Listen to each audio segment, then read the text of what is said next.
Hamdan wa syukran lillah. Nahmadu wa nasta'inu wa nastaghfiruh. Wa na'udzu billahi min sururi anfusina wa min sayyiati a'malina.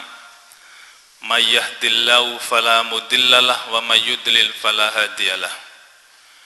Asyhadu an la ilaha illallah wahdahu la syarikalah wa asyhadu anna Muhammadan 'abduhu wa rasuluh la nabiyya wa rasula ba'dah.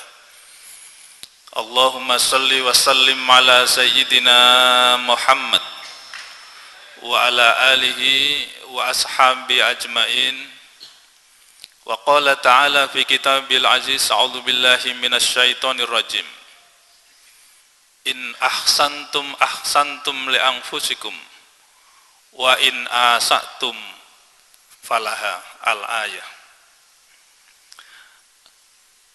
Ashabal fadilah, para alim, para kiai, para ulama, hadirin hadirat, jamaah sholat subuh Masjid Jami rahimakumullah, dan para pendengar Radio Madinah FM di mana saja berada, yang insya Allah sama-sama dimuliakan oleh Allah Subhanahu wa Ta'ala.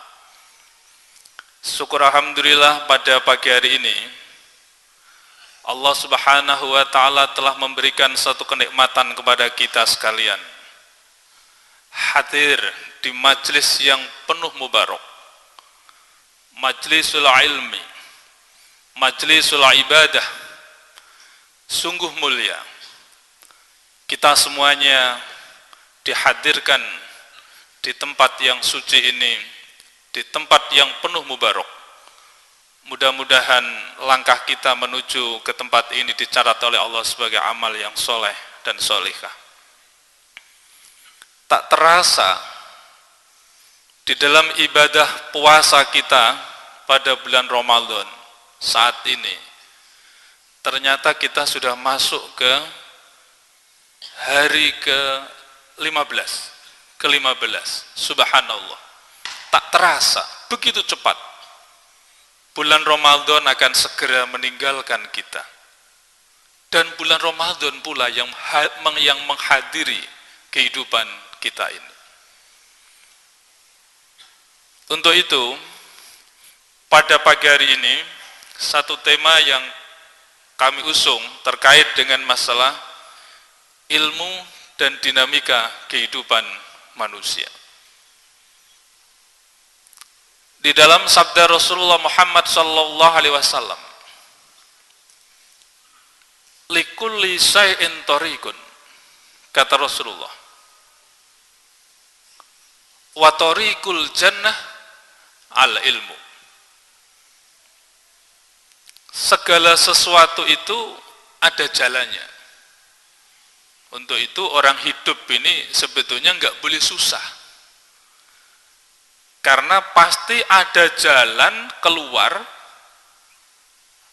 ada kemudahan-kemudahan, ada petunjuk-petunjuk, ada reasoning-reasoning, sehingga kita semuanya di dalam hidup ini telah diberikan fasilitas dan instrumen di dalam kehidupan ini oleh Allah Subhanahu wa Ta'ala. Sehingga kita seharusnya tidak perlu risau di dalam hidup ini. Tapi kerisauan itu sesungguhnya ketika manusia tidak didasari dengan sifat syukur dan sabar pada Allah Subhanahu wa Ta'ala. Untuk itu, motivasi hidup ini adalah motivasi untuk menciptakan satu dinamika kehidupan yang dari hari ke hari seharusnya lebih baik, dari hari ke hari harus bisa memberikan satu investasi, baik itu tentang pengembangan budaya dan peradaban kehidupan manusia. Disinilah sesungguhnya manusia itu berada di dalam satu komunitas yang akan memberikan satu kontribusi besar pada komunitas itu dari hari ke hari, yang dalam sabda Rasulullah disebut dengan khairun nas anfa'uhum linnas. Sebaik-baik manusia adalah orang yang memberikan manfaat kepada manusia yang lain. Sungguh mulia manusia itu. Apalagi manusia ini dibekali oleh Allah Subhanahu wa taala dengan akal. Akal inilah yang sesungguhnya terus kita asah. Melalui apa? Melalui kewajiban kita sebagai hamba Allah untuk selalu menuntut ilmu pengetahuan. Utlubul ilma minal mahdi ilal lahdi. Maka saya senang dari waktu ke waktu tidak mengenal usia, di mana saja berada, gairah untuk mendengarkan ceramah-ceramah di majelis-majelis taklim, meningkatkan pendidikan dari strata ke strata, tidak mengenal usia. Ini menunjukkan bahwa ada kegairahan manusia untuk membekali ilmu pengetahuan.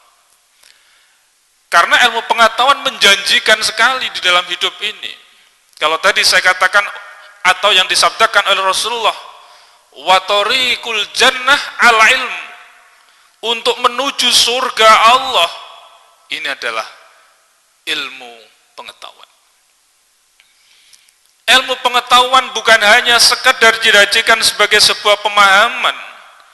Ilmu pengetahuan bukan hanya dijadikan sebagai sebuah wacana. Tapi bagaimana ilmu pengetahuan itu bisa diimplementasikan dan diamalkan di dalam kehidupan sehari-hari yang tentu berimplikasi duniawiyah dan berimplikasi pada kehidupan ukhrawiyah. Pada zaman Nabi Musa alaihissalam, ini ada sebuah cerita pada zaman Nabi Musa. Nabi Musa itu kalau mau menerima perintah-perintah Allah, beliau selalu datang di sebuah bukit yang disebut dengan Bukit Sinai. Bukit Sinai. Ketika beliau di dalam perjalanan,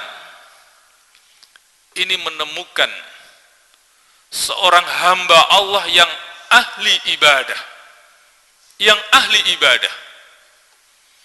Lalu kemudian di situ terjadi ada satu dialog antara seorang yang ahli ibadah dengan Nabi Musa alaihissalam. Orang yang ahli ibadah tadi menegur pada Nabi Musa, "Ya Nabi Musa, mau kemana Anda?" "Saya mau ke Bukit Sinai.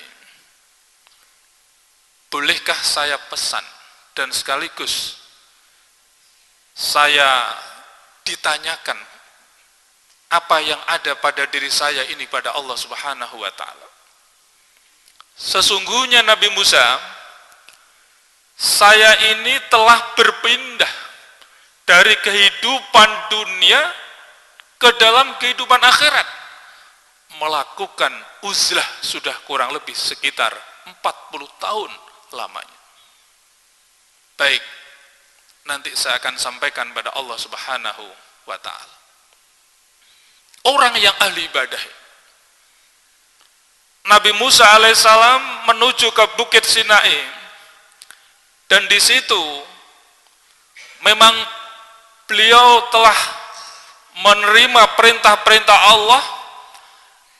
Namun ketika beliau sebelum meninggalkan Bukit Sinai itu, beliau menanyakan pada Allah, "Ya Allah, saya tadi menemukan seorang hamba Allah yang ahli ibadah, yang uzlah sudah kurang lebih sekitar 40 tahun lamanya. Dan dia berpesan kepada saya untuk menanyakan pada Allah, orang tersebut itu masuk di surga Allah di tingkat keberapa?" Apa jawab Allah Subhanahu wa taala? "Dia tidak masuk surga, sampaikan kepada mereka. Dia masuk neraka." Kemudian Nabi Musa alaihissalam bergegas dan kembali lagi. Ditunggu-tunggu oleh orang ahli ibadah yang uzlah tadi. Lalu kemudian di situ bertemu di dalam perjalanan, "Wahai Nabi Musa, Apakah pesanku sudah disampaikan kepada Allah Subhanahu wa taala? Sudah. Saya masuk surga di tingkat keberapa? Sulit Nabi Musa alaihissalam menjawab, tetapi apapun beliau tetap menjawab, kamu telah disediakan neraka oleh Allah Subhanahu wa taala. Kaget. Orang yang ahli ibadah itu kaget. Lalu dia menanyakan lagi, apa enggak salah dengar kamu itu? Jadi penasaran gitu loh.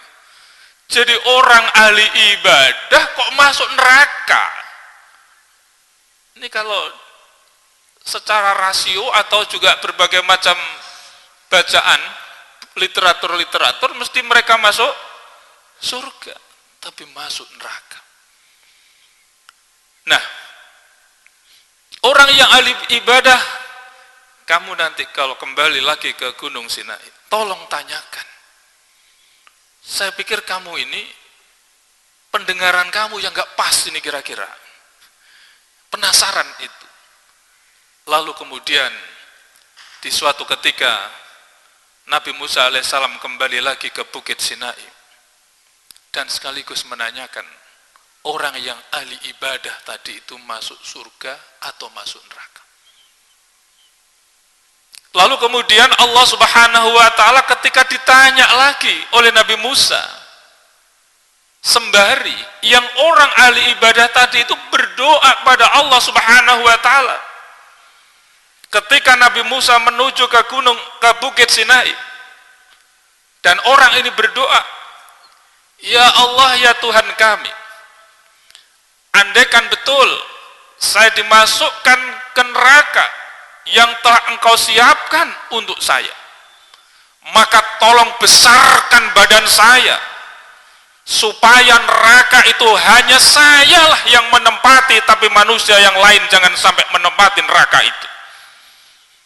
Ini di dalam perjalanan Nabi Musa menuju ke Bukit Sinai, orang ini berdoa pada Allah Subhanahu wa ta'ala. Lalu kemudian ketika Nabi Musa bertanya, ya Allah, apakah benar yang Allah sampaikan kepada saya tadi? Apakah orang yang ahli ibadah itu tadi masuk neraka? Dia masuk surga. Dia masuk surga. Kenapa ya Allah? Ketika kamu datang ke sini tadi, dia telah berdoa kepadaku, andaikan neraka itu ditempati oleh dia, dan dia berdoa agar supaya ditempati oleh dia sendiri dan orang-orang lain tidak diperbolehkan untuk masuk neraka, agar supaya yang lain masuk surga Allah Subhanahu wa ta'ala. Ini artinya apa? Setelah mereka memiliki sifat egois di dalam hidup ini. Kenapa ego? Dia hanya mementingkan kehidupan ukhrawi. Dia tidak lagi berpikir di dalam kehidupan duniawi. Maka orang yang seperti ini adalah orang yang rugi di dalam hidupnya.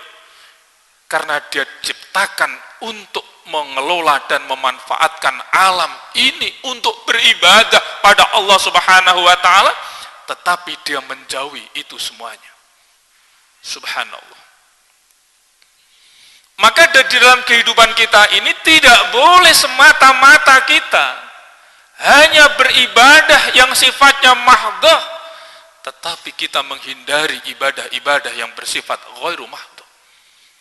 Kita menghindari komunikasi dengan manusia, kita menghindari muamalah, kita menghindari transaksi di dalam kehidupan manusia, kita menghindari bekerja, dan seakan-akan kita tidak punya tanggungan di dalam hidup ini. Para hadirin hadirat rahimakumullah, para pendengar radio Madinah FM yang dimuliakan oleh Allah Subhanahu wa ta'ala.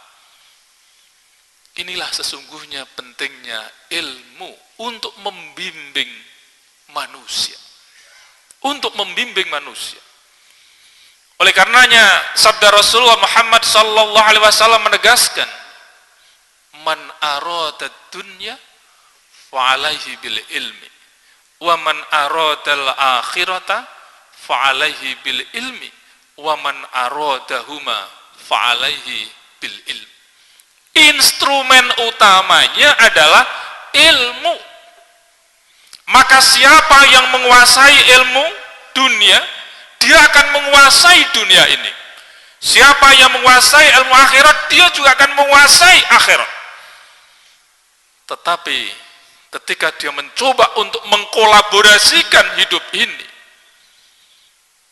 ketika kita bekerja semata-mata mencari ridha Allah Subhanahu wa ta'ala, maka implikasinya pasti di situ dunia dan akhirat bagi orang yang mengaku iman dan Islam.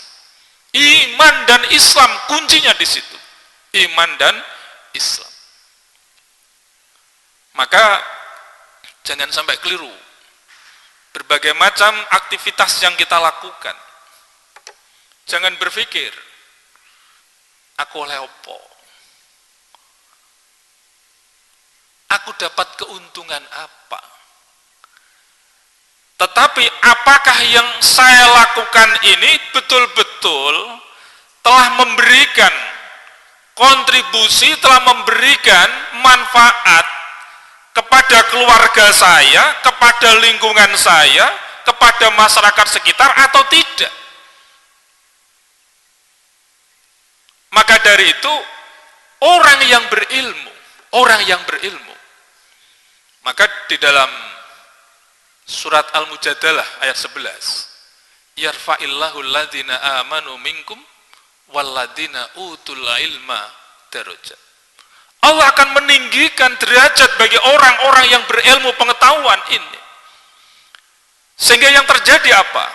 Orang yang berilmu itu paling tidak akan meningkatkan 5 hal di dalam hidup manusia. Ilmu itu. Apa yang pertama? Meningkatkan kualitas wawasan kita di dalam hidup di dunia maupun juga menyadari akan ada kehidupan akhirat. Wawasan kita akan meningkat. Meningkatnya wawasan kita ini akan terlihat dari kehidupan mereka. Apakah di dalam kehidupan mereka toleran akan keragaman? Mereka toleran akan perbedaan. Apakah dia selalu membangun satu kehidupan harmonis di dalam hidup ini? Apakah dia akan memiliki sifat yang moderat di dalam berbagai macam keragaman yang ada? Sikap-sikap inilah yang menjadi dambaan umat. Karena apa? Wawasan mereka luas, tidak ekstrem kanan, tidak ekstrem kiri, tidak fanatik, tetapi mereka betul hadir di tengah-tengah masyarakat, mendudukkan Islam sebagai rahmatan lil alamin. Rahmatan lil alamin, bukan rahmat bagi golongan, bukan rahmat bagi faham, tetapi rahmat bagi alam semesta. Apapun perbedaan agamanya, apapun perbedaan pahamnya, apapun latar belakang ekonominya, apapun latar belakang politiknya, mereka harmonis hidupnya, tidak lagi ekstrim. Karena apa? Wawasan mereka luas. Maka kita sepakat, kalau ada faham-faham yang ekstrem kanan, ekstrem kiri, dia tidak mempedulikan umat, dia tidak mempedulikan perbedaan, dia ingin menciptakan khilafah di negara kita, tentu ini menjadi musuh kita bersama. Negara damai, negara bersatu, mau diporak-porandakan oleh sekelompok orang yang mengaku dirinya sebagai seorang muslim, tetapi sesungguhnya mereka bukan seorang muslim, karena dia mau memporak-porandakan persatuan dan kesatuan. Rasulullah Muhammad sallallahu alaihi wasallam adalah modelnya para model, role model. Beliau tidak ekstrem di tengah-tengah kehidupan yang heterogen, dalam kehidupan yang plural dan multikultural. Beliau bisa mengayomi berbagai macam paham, berbagai macam suku, berbagai macam ras, berbagai macam agama. Inilah uswatun hasanah. Uswatun hasanah. Untuk itu, alhamdulillah, Allah Subhanahu wa ta'ala masih membimbing kepada kita semuanya untuk memiliki sikap-sikap yang memang mendudukkan Islam sebagai rahmatan lil alamin. Karena apa? Wawasan kita luas. Wawasan kita luas.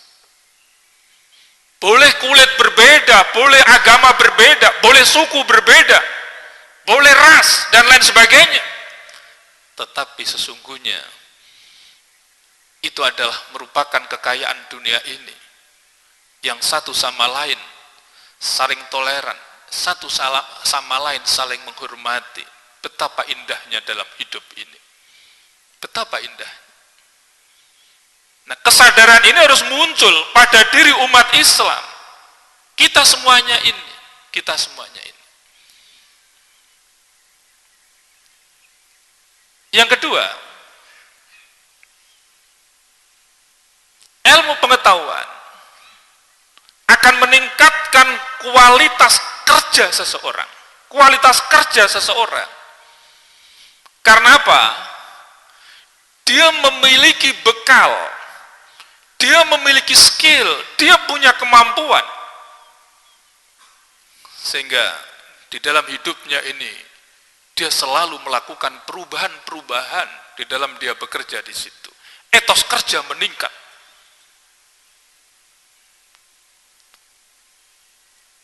Terus terang, saya itu agak jealous. Jealous saya itu, kenapa orang-orang non-muslim, terutama ketika saya baru saja berkunjung ke Jepang, dia memiliki etos kerja yang sangat tinggi.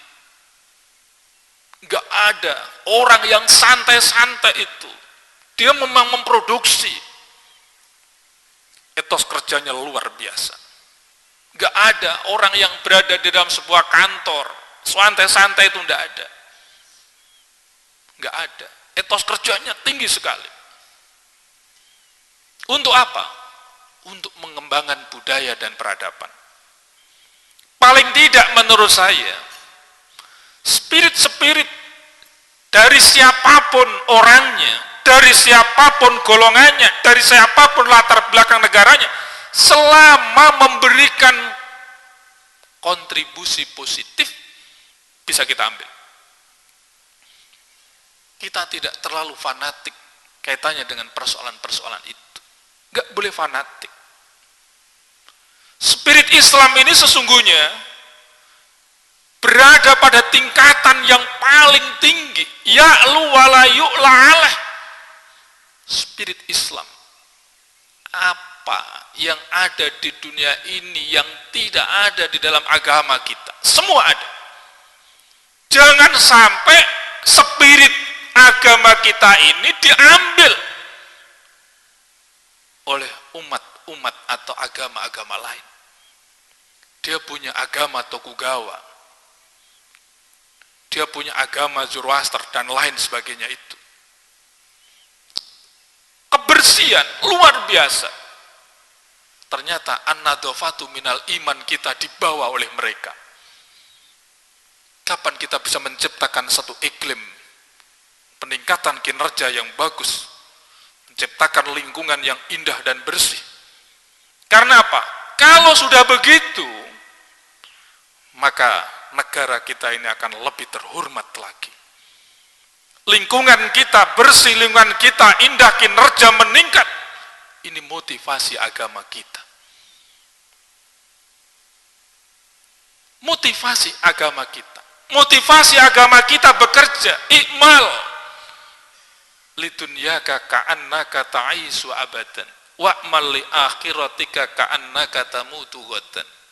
Ini jelas motivasi kerja. Motivasi kerja di situ. Ketika kita habis sholat juga diperintahkan oleh Allah untuk segera bertebaran di atas bumi ini. Untuk apa? Membangun budaya dan peradaban. Fa'idha qudiyatis sholatu fangtasiru fil ard. Jelas ini, motivasi agama ini. Maka kalau ada orang malas-malas, wah ini motivasi agamanya sangat rendah sekali. Sangat rendah sekali. Ini yang harus kita ciptakan. Kinerja, jadi akan meningkatkan kualitas kerja kita. Meningkatnya kualitas kerja seseorang itu adalah bagian dari amal soleh. Amal soleh. Amal soleh kita. Karena apa? Kita selalu membuat monumen-monumen baru. Inna nahnu nuhyil mauta wa naktubu ma qaddamu wa atharahum wa kulla shay'in ahsaynahu fi imamin mubin. Ini dorongan Allah, dorongan Allah. Sesungguhnya akan aku hidupkan orang-orang itu, orang-orang yang mati itu. Dan telah aku tulis apa yang dilakukan oleh mereka, termasuk juga monumen-monumen yang telah mereka tinggalkan ketika dia hidup. Wa atharahum. Monumen apa yang telah kita tinggalkan di dalam hidup ini? Kualitas kerja kita akan meningkat dengan ilmu pengetahuan itu. Subhanallah. Maka kalau anak-anak kita sekarang ini kita didik, kita masukkan ke lembaga-lembaga pendidikan, ini adalah bagian dari wa'atharohum. Kita mencoba menanamkan investasi-investasi, menanamkan monumen-monumen di dalam hidup ini, agar supaya anak kita menjadi anak yang soleh dan solehah. Kualitas kerja. Yang ketiga, dengan ilmu pengetahuan akan meningkatkan kualitas ibadah kita atau kualitas pengabdian kita, kualitas pengabdian kita. Dengan ilmu pengetahuan, kualitas pengabdian. Kualitas pengabdian ini bisa kita lihat, orang yang bekerja, orang yang mengabdi, yang karena ridha Allah dengan yang bukan karena ridha Allah akan terlihat. Akan terlihat. Kalau karena ridha Allah, ada orang atau tidak ada orang, tetap dia kerja. Tapi kalau bukan karena ridha Allah, dia bekerja kalau ada orang agar supaya mendapatkan pujian dari orang. Atau kalaupun toh dia bekerja ada orang, dia tidak membedakan antara ada orang dan tidak. Dia tetap bekerja. Dan pekerjaannya dari waktu ke waktu terus meningkat prestasinya. Terus meningkat prestasinya. Karena mereka tidak menggunakan ukuran aku dapat apa, tapi semata-mata mencari ridha Allah Subhanahu wa ta'ala. Orang dalam kategori ketiga ini biasanya hidupnya akan enak, hidup mereka akan lebih tenang. Karena apa? Orang yang seperti ini dia banyak syukur pada Allah Subhanahu wa ta'ala, banyak bersyukur. Apalagi Allah memberikan instrumen pendengaran yang jelas, Allah memberikan penglihatan yang jelas, Allah memberikan segala organ yang melekat pada dirinya yang utuh, sehingga semuanya mereka gerakkan untuk semata-mata mengabdi pada Allah Subhanahu wa ta'ala. Subhanallah. Subhanallah. Orang yang berilmu. Apalagi ilmu yang dimiliki ini terintegrasi antara ilmu dan agama, bukan hanya ilmu pengetahuan tetapi juga ilmu agama yang membangun dan sekaligus spirit karakter mereka akan terlihat karena mereka telah memiliki ilmu dan agama. Ilmu dan agama. Maka dari itu di Unisma, ini pengalaman kami. karakter-karakter keagamaan ini kita kembangkan. Misalnya saja, untuk membangun karakter itu tidak bisa hanya disampaikan secara lisan, transfer of knowledge, tidak bisa. Ini harus dibangun melalui satu habitus, pembiasaan-pembiasaan. Dengan pembiasaan-pembiasaan inilah nanti di mana saja dia akan tetap melakukan pembiasaan-pembiasaan yang ada itu. Dan pembiasaan-pembiasaan itu, misalnya saja pimpinan karyawan, 7:30 masuk, membaca Al-Quran 1 makro. Kenapa? Ini kita kembangkan. Saya percaya dengan Al-Quran, tempat yang digunakan untuk duduk, meja yang digunakan untuk menulis, dia dalam suasana di situ sering berpikir, Al-Quran akan menuntun mereka, Al-Quran memberikan berkah kepada mereka. Mahasiswa masuk kelas, diiringi dengan sholawat Nuril Anwar. Subhanallah, awal dia belajar membaca sholawat Nuril Anwar, karena mereka mau menuntut ilmu. Sholawat Nuril Anwar berkumandang di kelas-kelas setiap jam 6:30. Setiap awal kuliah, bisa jadi mahasiswa ketika mengikuti kuliah 4 kali kuliah, 4 kali mata kuliah, 4 kali dia membaca sholawat Nuril Anwar, disertai dengan doa di awal dan akhir kuliah. Ini membekali kepada dia untuk apa? Lisannya selalu dibasahi dengan sholawat, dibasahi dengan doa-doa. Kalau ini sudah menjadi bagian dari hidupnya, internalisasi dari hidupnya, di mana saja akan melekat dan sekaligus itu akan menjadi bagian dari amalan-amalan yang mereka lakukan. Duhur, semua kita menuju ke masjid. Kantor-kantor kita kasih murotil Al-Quran, mulai jam 7 hingga jam 5 sore, nuansa Al-Quran, nuansa sholawat.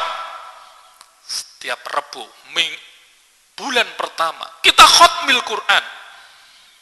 Di sudut-sudut ruang di kantor-kantor, bisa jadi dalam 1 hari, kita khotmil Quran sampai puluhan kali khotmil Quran. Menciptakan satu iklim, menciptakan satu habitus, menciptakan satu budaya. Satu budaya. Ini tidak mudah. Butuh kesabaran. Butuh pengawalan yang ketat. Saya percaya kalau sudah demikian, bumi, bangunan-bangunan di mana mahasiswa berada, di situ ada tulab, di situ ada mahasiswa. Dengan lingkungan Al-Quran, dengan sholawat, mereka akan selalu dibisikin oleh malaikat Jibril. Dia akan mendapatkan bisikan-bisikan nilai-nilai ilahiyah di dalam hidupnya itu, sehingga dia bisa sukses menjadi anak-anak yang soleh dan solihah. Ini dambaan kami. Bukan hanya kita mengembangkan rasio, tapi kita juga mengembangkan kepribadian dan moralitas yang kokoh. Ini kita ciptakan. Ini adalah menjadi bagian dari instrumen manusia yang akan terjun di tengah-tengah masyarakat, dan pada saat itu pula kualitas pengabdian mereka akan lebih baik daripada hanya sekedar dia kita bekali dengan ilmu pengetahuan belaka. Yang ketiga. Yang keempat, wah ini waktunya terus berjalan. Yang keempat, dengan ilmu pengetahuan akan meningkatkan kualitas hidup seseorang. Ilmu yang dimiliki oleh seseorang akan memberikan kebahagiaan dunia dan akhirat. Apa ada orang yang berilmu, yang hidupnya fakir, yang hidupnya miskin?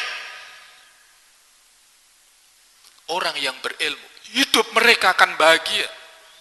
Allah akan mempersiapkan segala fasilitas yang ada di muka bumi ini. Karena apa? Ilmunya. Karena ilmu. Dia diundang ke sana kemari karena ilmu. Dia dijadikan tempat untuk bertanya karena ilmu. fas'alu ahla dzikri in kuntum la ta'lamun. Orang-orang yang ahli, orang-orang yang expert yang akan ditanya. Ini kualitas hidup mereka akan meningkat.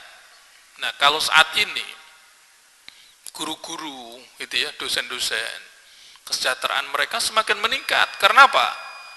Ada tunjangan dari pemerintah yang lebih besar. Tapi sayang seribu sayang, kualitas pendidikan kita tidak beranjak naik karena euforia kebahagiaan yang dilakukan oleh para guru dan dosen. Sampai-sampai jalan macet semuanya. Karena semuanya pada beli mobil. Walaupun mobil itu adalah mobil kreditan. Ini sampai-sampai ini saya pernah memberikan satu diklat di Kalimantan. Ada celetukan guru. Bapak, saat-saat ini rukun Islam saya tinggal 3. Loh kenapa Pak? Kaget saya. Guru-guru agama itu tinggal 3 Pak. Loh kenapa? Bagaimana tidak Pak? Tunjangan guru dari pemerintah nggak datang-datang. Kok bisa menghilangkan yang 2 gimana? Gimana saya mau haji duitnya nggak ada? Saya mau zakat duitnya nggak ada Pak. Maka tinggal 3 rukun Islam kita. Subhanallah. Astagfirullah. Naudzubillah min dalik. Ini guyonannya mereka.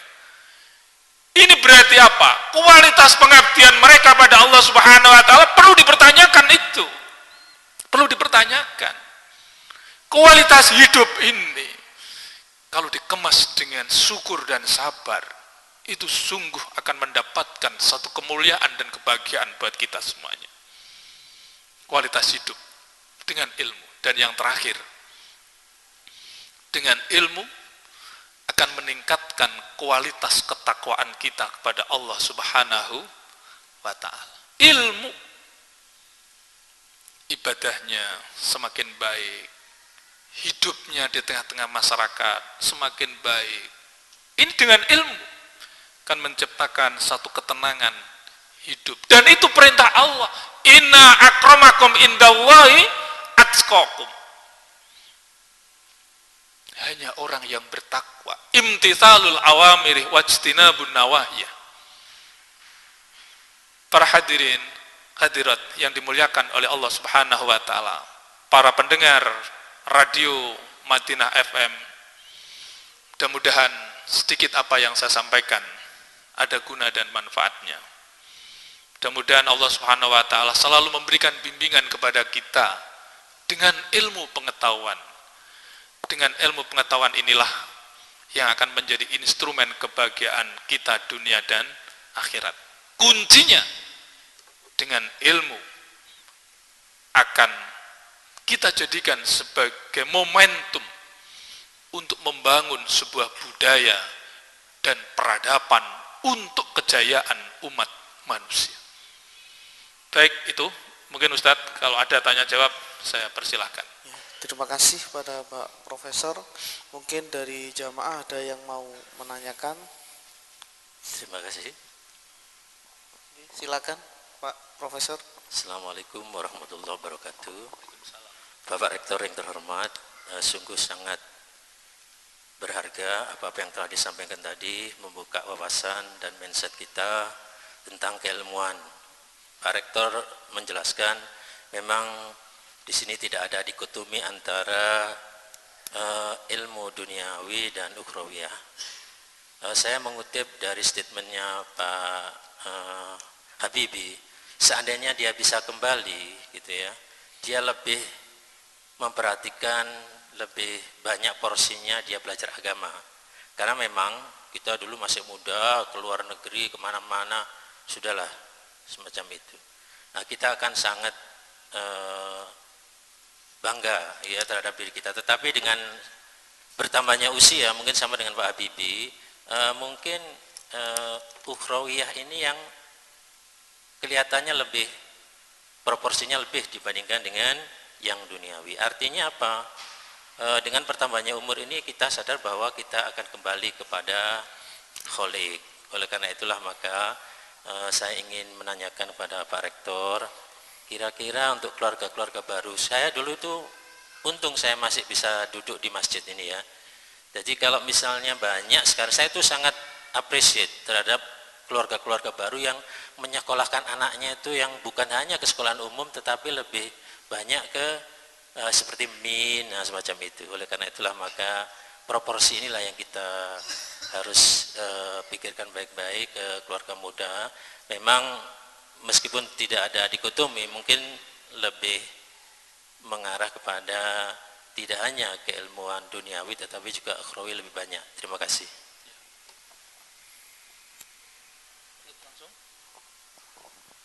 Mungkin ada lagi satu pertanyaan, okay?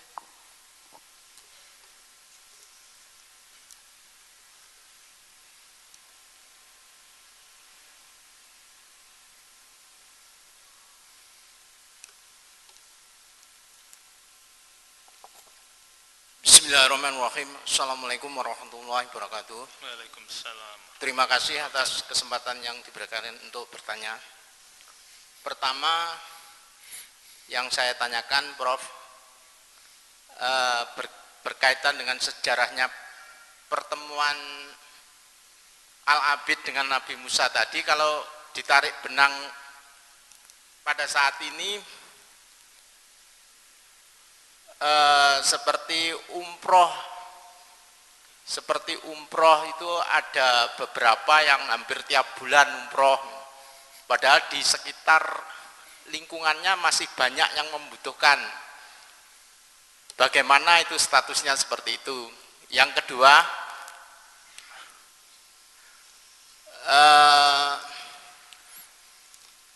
untuk membangun karakter Islami, saya dari kecil sampai detik ini kok dari sisi kualitas itu, tataran implementasi itu kok tidak ada perkembangan yang berarti. Misalnya di lingkungan kita itu banyak teman-teman di majelis taklim dengan semangatnya, misalnya di majelis tahlil, di majelis sholawat. Tapi kalau kita lihat dari sisi kualitas ke basic, misalnya ciri-ciri tanda-tanda seorang mukmin yang ada di Al-Quran, alladzina yu'minuna bil ghaib wa yuqimunas shalah wa yutuz zakah. Ternyata di situ tidak sampai 10%. Padahal begitu semangatnya, begitu guyub rukunnya. Yang saya tanyakan, kampus sebagai pusat kajian apa yang sudah dilakukan, atau kami sebagai di tengah-tengah masyarakat itu apa yang harus kita lakukan? Padahal sudah berbagai upaya, sebagai cara kita ingatkan tapi nggak ada perkembangan sama sekali. Demikian, terima kasih kesempatan yang diberikan. Wassalamualaikum warahmatullahi wabarakatuh. Waalaikumsalam warahmatullahi wabarakatuh. Langsung ya? Silakan. Baik. Terima kasih Ustadz. Bagus sekali kita sharing terkait dengan masalah ini. Bahwa Rasulullah sendiri juga menyampaikan sebuah pesan pada kita semuanya. Alimu auladakum li zamanin. Didiklah anak-anakmu itu sesuai dengan zamannya. Sesuai dengan zamannya. Maka bisa jadi Pak Habibie seakan-akan dia sudah mendekati, seakan-akan, walaupun kita semuanya ini juga mendekati untuk dipanggil oleh Allah Subhanahu wa Ta'ala yang tidak mengenal usia. Tapi apapun, kebanyakan orang kalau sudah tua itu takarrub alallahnya itu lebih utama ketimbang dia mencoba untuk berpikir secara nalar untuk mengembangkan ilmu pengetahuan dan teknologi, tapi lebih mendekatkan diri pada Allah Subhanahu wa Ta'ala. Untuk itu menurut saya adalah Tetap bagaimana kita mencoba untuk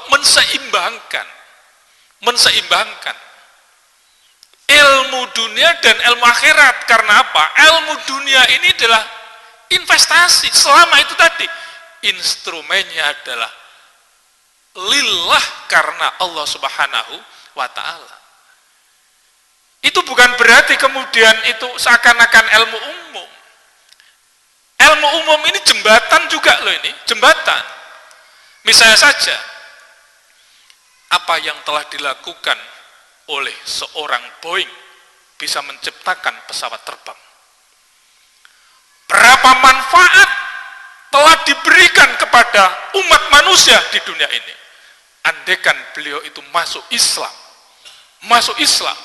subhanallah, pahalanya berlipat-lipat. Karena apa? Setiap hari mengevakuasi manusia, jutaan manusia naik pesawat. Untuk apa? Untuk muamalah.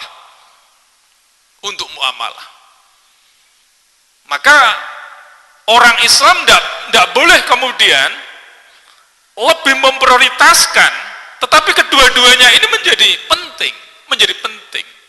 Apalagi di situ telah tertanam yang disebut dengan iman yang telah melekat pada diri manusia itu.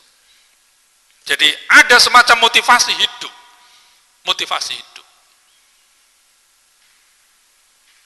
Berbagai macam teknologi yang telah diciptakan, berbagai macam revolusi industri, revolusi informasi dan lain sebagainya, selama itu memberikan manfaat yang positif dalam kehidupan manusia, itulah sesungguhnya jariah mereka.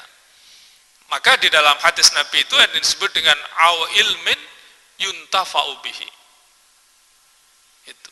Jadi jariah-jariah ini yang tadi saya katakan wa atharohum di dalam surat Yasin ayat 12. Wa atharohum, monumen-monumen yang telah mereka tinggalkan itu. Monumen-monumen yang telah kita tinggalkan itu. Alhamdulillah, kami ini bersama dengan teman-teman 2 tahun setengah ini membawa situasi Unisma dari waktu ke waktu. Allah Subhanahu wa ta'ala subhanallah memberikan kemudahan kepada kami untuk membangun monumen-monumen itu menjadi kebanggaan dan sekaligus media untuk pengembangan umat. Mohon doanya sekalian. Di tengah-tengah kampus kami sekarang, di belakang, memang tidak terlihat, sedang membangun gedung bundar kapasitas 7.000, kapasitas kurang lebih sekitar 7.000 di tengah-tengah dengan gedung bundarnya itu nanti. Majelis-majelis taklim, majelis-majelis dzikir saya akan tempatkan di situ. Ini menjadi bagian dari upaya menciptakan satu karakter tadi, menciptakan sebuah karakter. Nah, bangunan karakter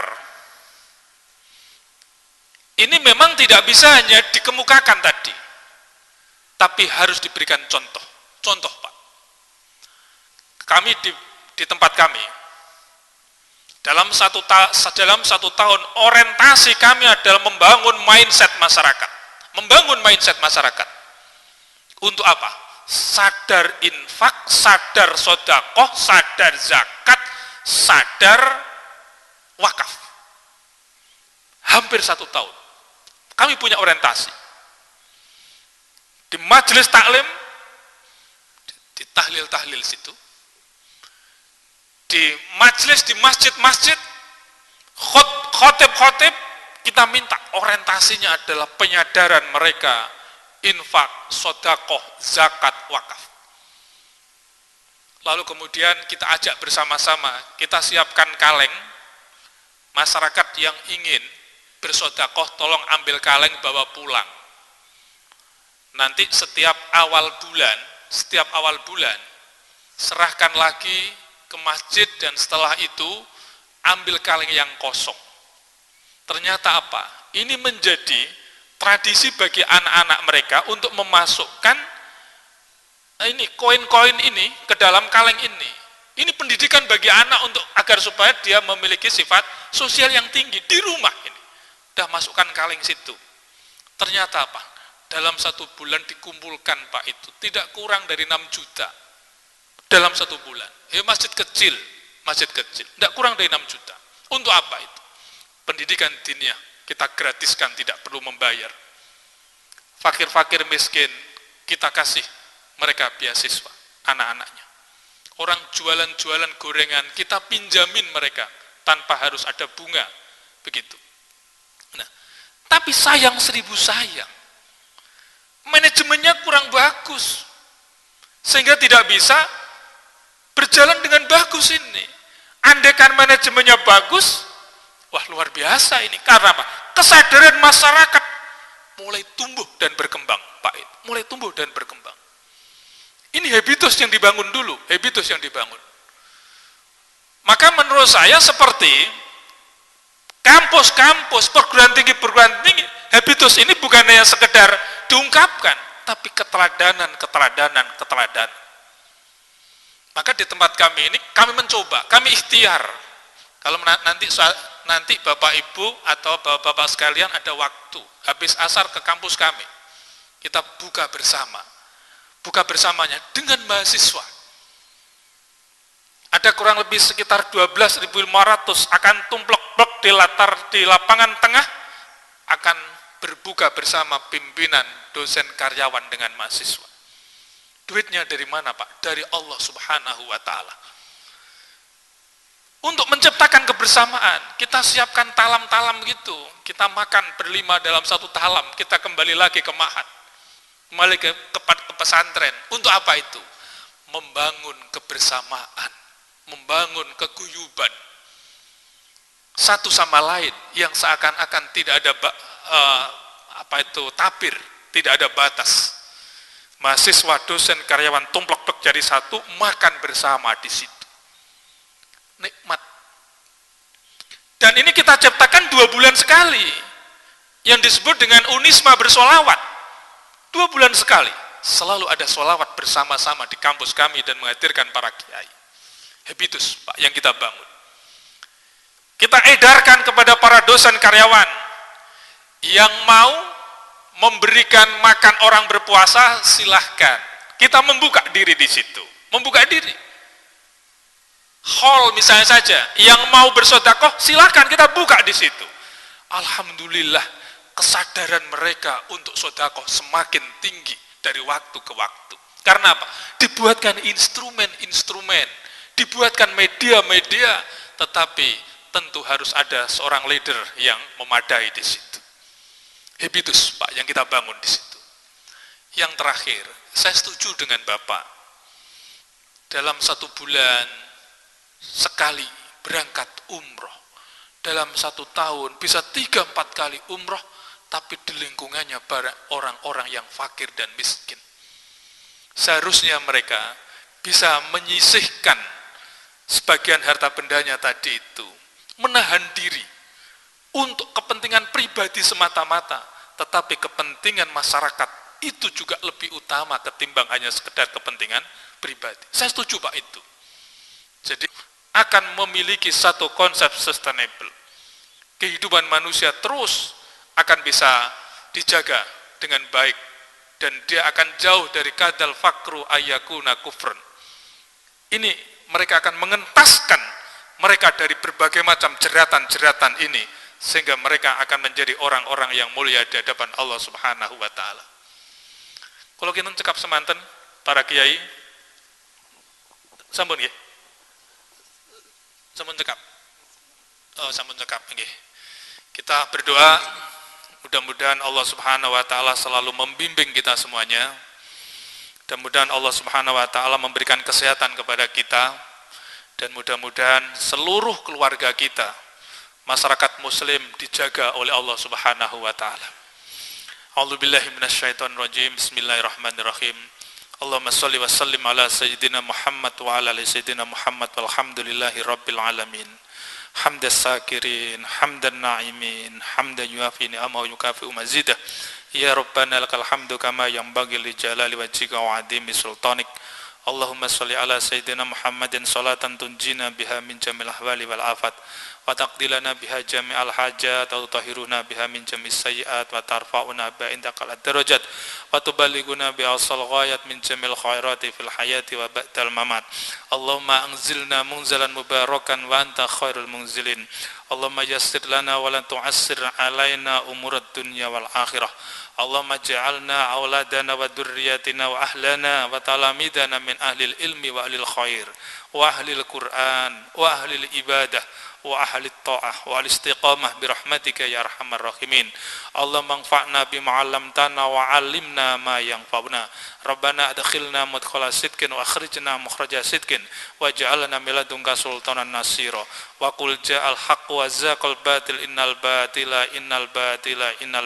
kana zahuqa. Rabbana atina fid dunya hasanah wa fil akhirati hasanah wa qina adzabannar wa adkhilna jannata mal abrar ya aziz ya ghafar ya rabbal alamin.